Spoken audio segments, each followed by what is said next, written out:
It's already been a year and a half since Apple announced the transition to the Apple Silicon, and now we have the brand new M1 Pro and M1 Max, very power efficient, and those can withstand heavy tasks like 4K and even 8K video editing, not to mention complicated 3D graphic scenes. However, the chips are not cheap and definitely not for everyone, so in this video we're gonna break down the M1 as well as the Intel MacBooks, and we're gonna decide which one is worth buying in 2022. Hey,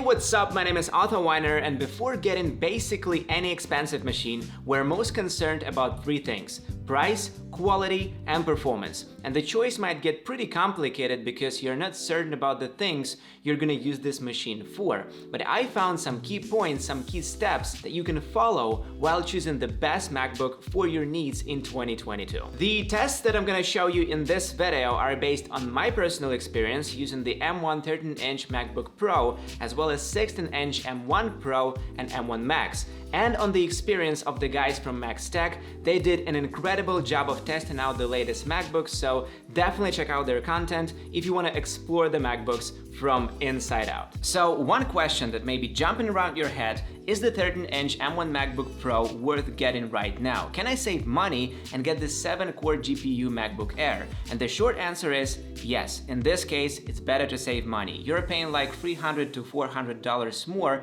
for the Pro model, and here we have the Touch Bar, we have the extra cooling, but the difference is barely noticeable in real life. One noticeable difference is the battery life. It's like 20 to 30% better than the MacBook Air. However, I still think that the M1 MacBook Air is the best choice in terms of price to performance ratio, and you will know exactly why by the end of this video. Now let's jump into the actual numbers and see how well the M1 Air performs compared to the M1 MacBook Pro 13-inch. And as you can see here, there's little to no difference. The common 4K H.264 footage in Final Cut Pro, the same rendering speed. Even with 8K RAW, M1 Air is just 2.5 minutes slower on the 30-minute distance. As you can see, extra cooling of the M1 MacBook Pro is not helping much with the performance. What about the good old Intel MacBook Pro? Long story short, the M1 MacBooks are much better at the price to quality to performance ratio in comparison with the Intel MacBooks. And to prove that, let's put together the Intel MacBook Pro with the specs you can see on the screen and the M1 Air just for $1,000. As you can see, coding will be much faster thanks to the encode and decode engines. Exporting H.265 footage gets like 3 times faster, and the H.264 export is nearly the same. It gets noticeably faster while working with 8K RAW footage on Intel, but I don't think that you're gonna use the M1 Air for this purpose. And one more thing to keep in mind is that the M1 base system uses 4 times less power than the Intel base MacBook.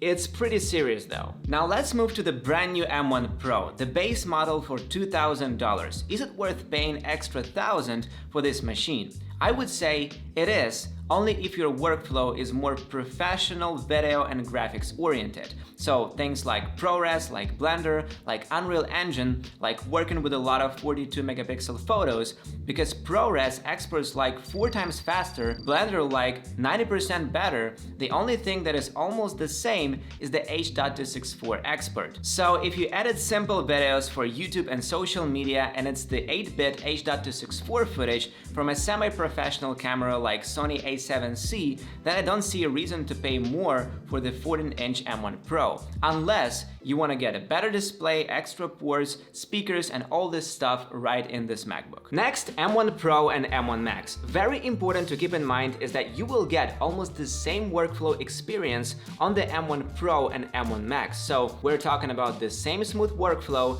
in Lightroom, in Photoshop, in Final Cut, in DaVinci Resolve, unless you're editing 8K multicam, which you probably don't. The main difference is in the export time. M1 Max has 2 times more encoders and decoders. It will get more noticeable while exporting ProRes and H.265 footage, so you will have the luxury of rendering your projects faster, but we all know that you can get a shower or a coffee, and after all, get your eyes relaxed for a few minutes. I think it's not as critical as the actual workflow experience. Nevertheless, let's take a look at some tests with the base 16-inch M1 Pro and M1 Max. So the difference difference in price is $1,000, and a few things to keep in mind. At first, 1TB SSD is noticeably faster, about 1000 megabytes per second faster, so it's a better idea to get at least 1TB SSD on the M1 Pro. Also, the cooling system on the M1 Max works better than the M1 Pro, but only with the graphics-heavy tasks like exporting 8K footage. There's also the difference in battery life. M1 Pro will last you about 30% more, so it's more power efficient than the M1 Max. As I said, M1 Max has 2 times more encoders and decoders, and also 2 times more GPU cores, so in theory, we're gonna see about 2 times better performance in graphics-heavy tasks. And in general, it's almost true. You will get 35% better results while exporting 8K RAW, and about 50% with H.264 and Blender. But for other less heavy tasks, it's definitely not worth it paying extra $1,000 for the M1 Max. Therefore, 95% of people who produce videos will be happy with the 16-inch M1 Pro. This is the one I use, and this is the one I recommend for most of you video and graphics people out there. If you want to learn more about my experience with this MacBook, click here. And yes, I think it's worth paying extra $200 for the 16-inch model, especially if you're getting the M1 Max, because the 14-inch M1 Max gets serious thermal throttling, and it basically becomes the 16-inch M1 Pro. So I don't recommend getting the 14-inch M1 Max. If you really need the 14-inch model, then I recommend going with the base M1 Pro with just 8 CPU cores and 14 GPU cores. But what if we compare the base 14-inch M1 Pro to the base 16-inch M1 Max?